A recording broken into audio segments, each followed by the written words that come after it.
என் வாழ்க்கையில் எங்கு திரும்பினாலும் பிரச்சனைகள் தான். பிறகு நான் எப்படி சந்தோஷமாய் இருப்பது என்று கேள்வியோடு இருக்கும் ஆத்மாவே, இன்று கர்த்தர் உங்களுக்கு சொல்லுவது பிலிப்பியர் 4:4. கர்த்தருக்குள் எப்பொழுதும் சந்தோஷமாயிருங்கள், சந்தோஷமாயிருங்கள் என்று மறுபடியும் சொல்லுகிறேன். நிபந்தனை 5ஆம் வசனம், உங்கள் சாந்த குணம் எல்லா மனுஷருக்கும் தெரிந்திருப்பதாக. இந்த வசனத்தை எழுதியது பவுல். இதை எழுத தகுதியுள்ளவரும் பவுல் தான்.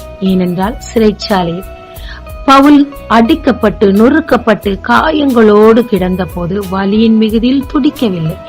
ஏன் என்னை அடிக்கிறீர்கள் என்று கேட்கவில்லை. மாறாக கர்த்தருக்குள் மகிழ்ந்து சந்தோஷமாய் ஆடி பாடி துதித்துக் கொண்டிருந்தார்கள், கட்டுகள் காயங்கள் மத்தியில்.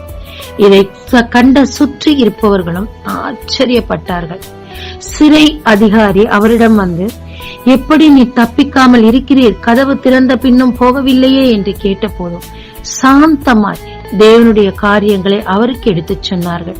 விளைவு, சிறையில் இருந்தோர்கள் அவன் குடும்பம் ரட்சிக்கப்பட்டு ஞானஸ்தானம் எடுத்தார்கள். பவுல் தான் சொல்லுகிறார், இப்போது படும் பாடு இனி வரும் மகிமைக்கு ஒப்பானது அல்ல. பின்னானவை மறந்து முன்னானவைகளை நோக்கி நான் போய்கொண்டிருக்கிறேன். இந்த உலகத்தின் மேன்மையை குப்பை என்று எண்ணுகிறேன் என்று சொன்னார். ஏனென்றால் வரப்போகும் மகிமையின் சந்தோஷம் எவ்வளவு என்று அவர் அறிந்ததினார் இந்த உலகத்தில் பாடுகள் மத்தியிலும் மகிழ்ச்சியாய் இருந்தார்.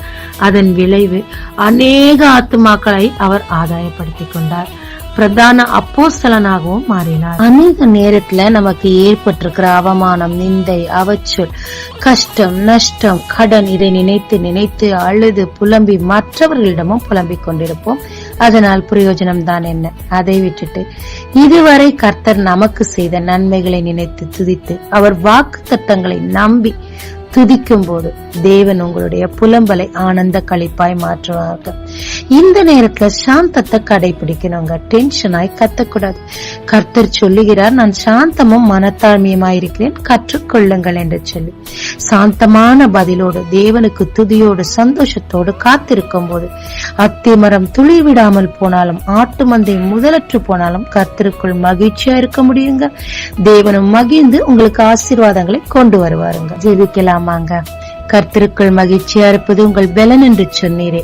துன்பத்தின் மத்தியிலும் பவுலை போல மகிழ்ந்திருக்க எனக்கும் கற்றுத்தாரும்.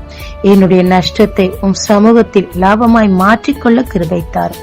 இயேசு மூலம் பிதாவே, ஆமென். இயேசு கிறிஸ்துவின் நாமத்தில் இந்த நாளில் உங்களை ஆசீர்வதிக்கும் ஜீசஸ் விஷன்.